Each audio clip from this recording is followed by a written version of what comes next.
ghouls, goblins, and ghosties. And yes, I said "are" this time because the channel is officially that of the two of us. And I'm sure some of you, like the 4 people who watch these videos, will have noticed that the channel name has changed to Cyclone of Fright. And that's because I'm creepy to look at, and she has creepy stories, so together, we're frightful. No, I'm not frightful. She is. See, she's a type, she's a ghoul. I'm a ghost. A very proud ghost, mind you.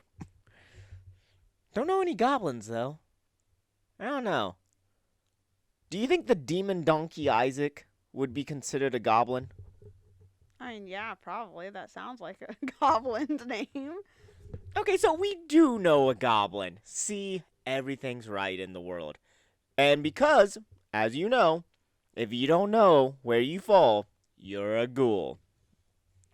So I am the one, the only, Damon the Scorpion Pill. And joining me now as a new feature that's going to stay on this channel, my lovely sister, Laka Luka Duka. Or, as she likes to be called, Tell.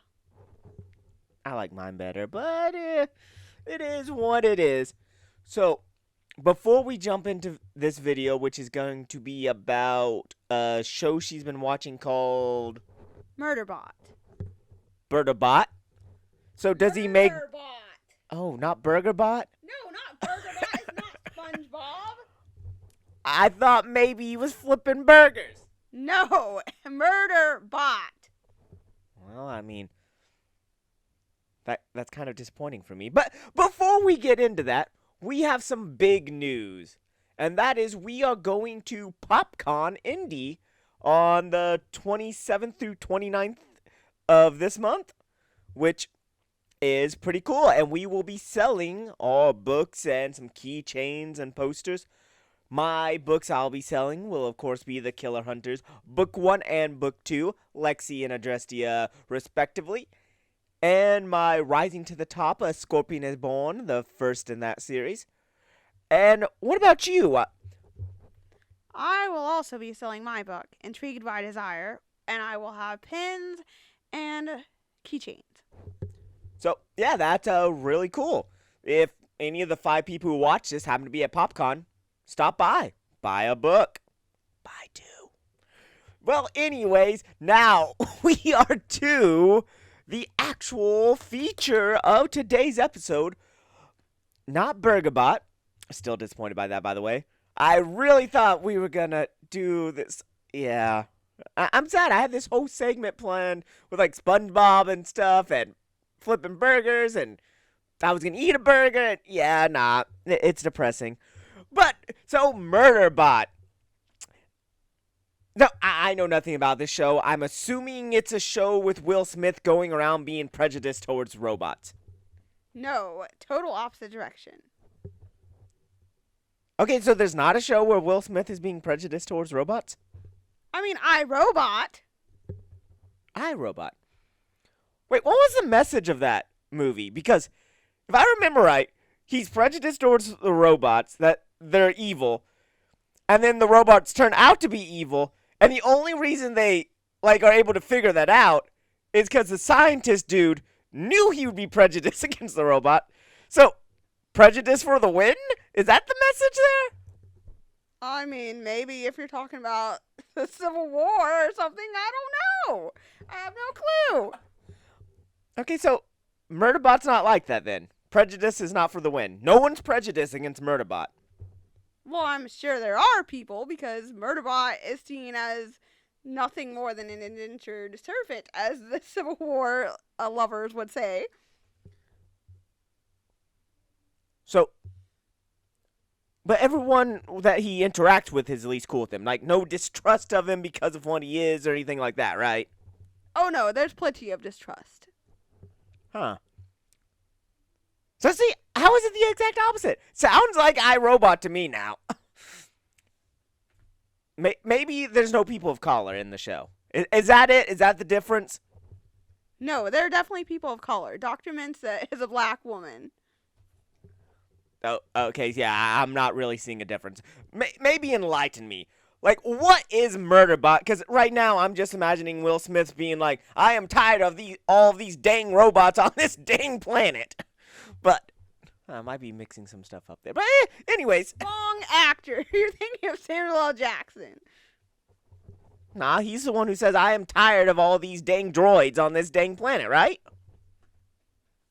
I mean, Will Smith is an iRobot, but I'm not sure if he says that particular line. Well, no, I meant the actor you're saying I was thinking of is the one who's like, "I'm tired of all these dang droids," right? He's running around with like a purple stick going, "Wah!" Oh, yeah, I forgot about Mace Windu. I just want to say, how do you forget about Mace Windu? The dude with the purple lightsaber just so he can stick out. But anyways, you were going to tell us about Murderbot, not Purple Stickbot. Okay, so Murderbot, the TV show, is based upon this book by Martha Wells, All Systems Red. So the first season covers the first book. Well, actually, it's a novella, but that's what it covers. So far, we're halfway in, and things have gotten pretty exciting. Is this the show you were watching where there was a half-naked dude like getting ate by a giant centipede-looking thing? I mean, he wasn't half naked, but yes, he was getting eaten by a centipede-looking thing.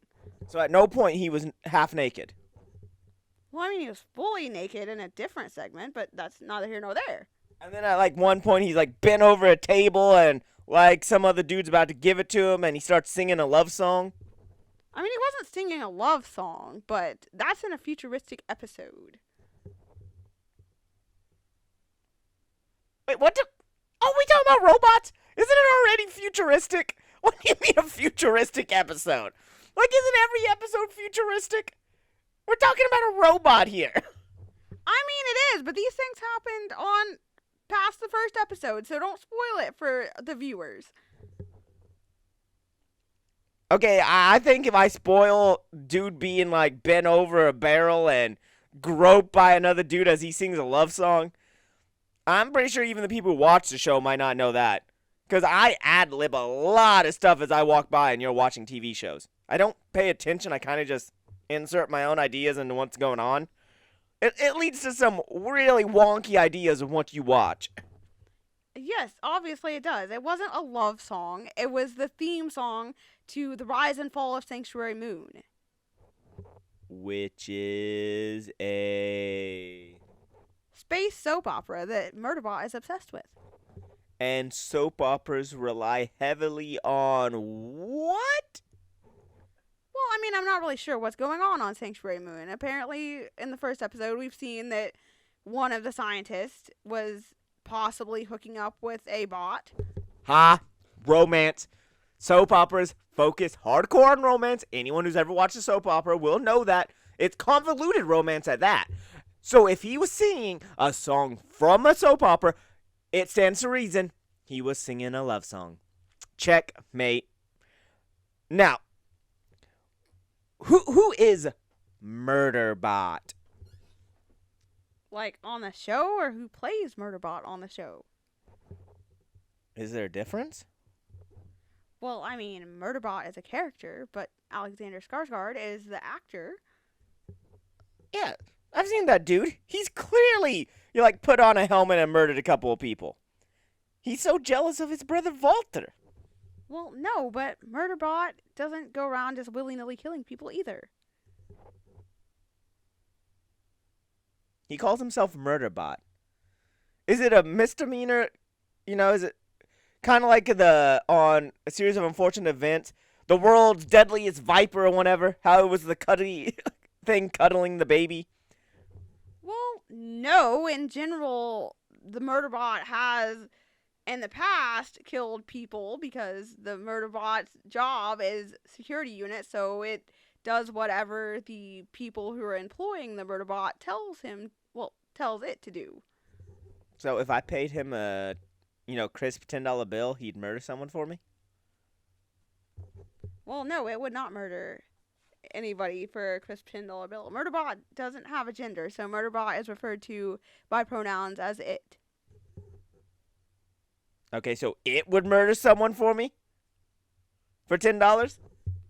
Well, before the start of the show, yes, it probably would because it was it was governed by a governing module, but at the start of the first episode, it has learned how to hack its governing module, so it is now rogue. Okay, but everything has a price, right? So if I gave Skarsgard, Murderbot, Bobbot, Boobybot, whatever the bot it is, if I gave it like the first season of Celestial Moon or Solus Moon, whatever. Rise and Fall of Sanctuary Moon. The Rise and Fall of Sanctuary Moon, that's it. If I gave it the first season complete, then it would murder someone for me. So it's just a matter of currency. It's not a matter of anything else. It's all a matter of currency, right? Well, no, not particularly, because this particular Murderbot or security unit wants to nothing more than to get away from the scientists that are currently employing it, who also don't like security units because they feel it's akin to slavery. So they would rather not have a security unit, but in order to go on the expedition that they went on, they were forced by the government to have this bot aboard with them. Okay, so they're the ones prejudiced against the Skarsgard. So the important thing to take from this is, once again, if I just gave Murderbot like all of the rise and fall of something Sanctuary Moon, if I just gave Alexander Skarsgard all of them, then he'd murder the scientist. Well, it would murder the scientist, right? No. And then whoever I wanted. No. Murderbot wants nothing more than to get off of this planet with these people that Murderbot does not even like. Murderbot just wants to... So if he doesn't... Well, if it doesn't like the people, then doesn't that mean that if I'm paying it to end them and then go off the planet and live a happy life with no people? That seems positive to it. Currency... Well, Murderbot at this point does not have to listen to orders. It just has to pretend that it listens to orders so that it doesn't get melted into an acid bath. But it is only slightly more afraid of an acid bath than it is of eye contact.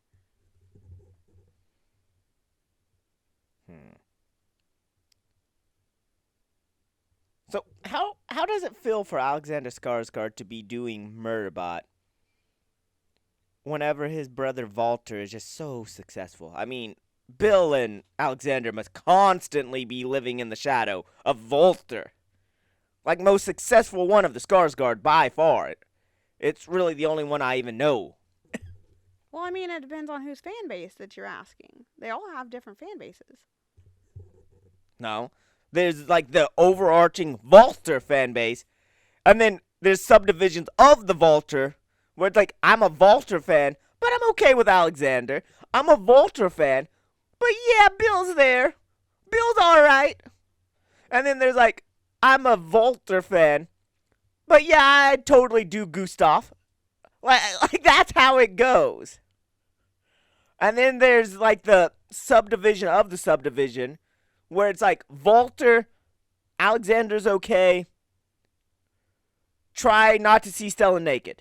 Like, that's the tier group as far as I understand. Like I said, I don't know much about them, but that's how I understand it. You have a very odd understanding of A, their fan bases, and B, them, because they all are fans of each other, so they don't go around being competitive with each other at all. I beg to differ. There is no way they grew up, 5 brothers? No. There are 6 brothers, I believe, and 1 sister. There is no way they grew up 6 brothers without being competitive at some crap.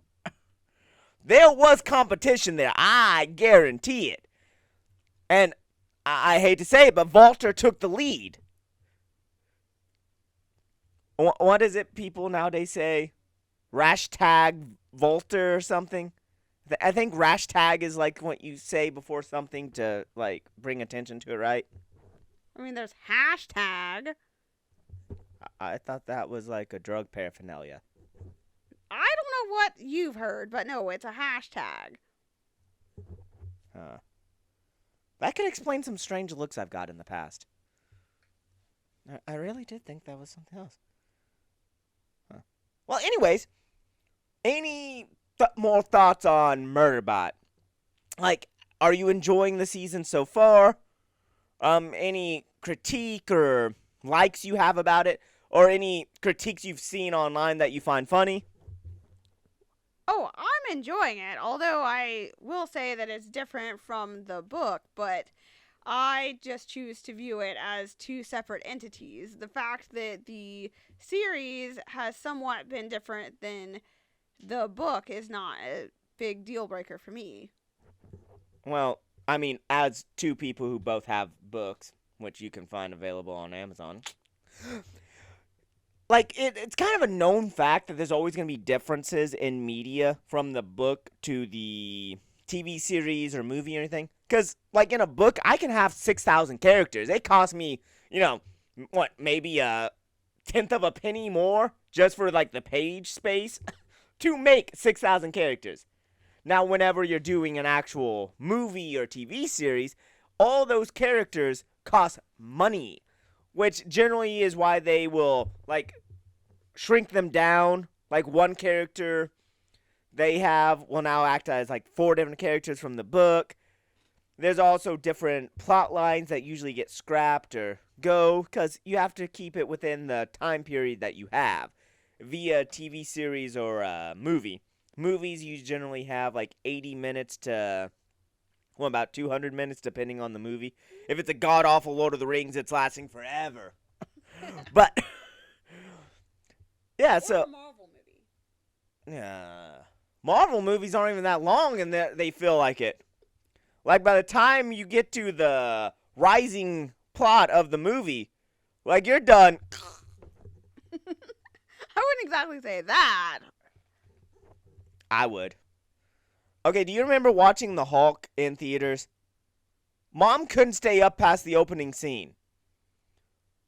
And I had to keep, like, pinching myself, and if it wasn't for the amount of salt I put on the popcorn, which at that time I'd put so much salt on a popcorn, like a desert would probably feel like you had less dehydration from. But if it wasn't for that, I would have been zonked out. Like, The Hulk was a horrible movie. I mean, it wasn't the best, but it also didn't help that it was like -10 in the theater either, so. That was the one positive of it. Okay, so there's differences between them, which, like I said, is to be expected. Anyone who expects it to be a carbon copy, I'm sorry, that's just not how it's going to go. But as long as they try to stay a little bit truthful to the characters, it's generally good. And as long as it's still a good product. That's my only thing. Is I don't care if it differs from the book or the video game or whatever media it starts out as. Just make sure the next product is still enjoyable.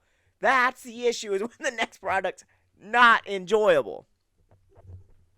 Well, part of the issue that I've seen online is that certain people think that it leans more into comedy than in the books, but in the books, I personally found Murderbot to be quite humorous most of the time, as the inner narrations were saying, I hate all these humans, let me get away from them as fast as possible, don't make eye contact.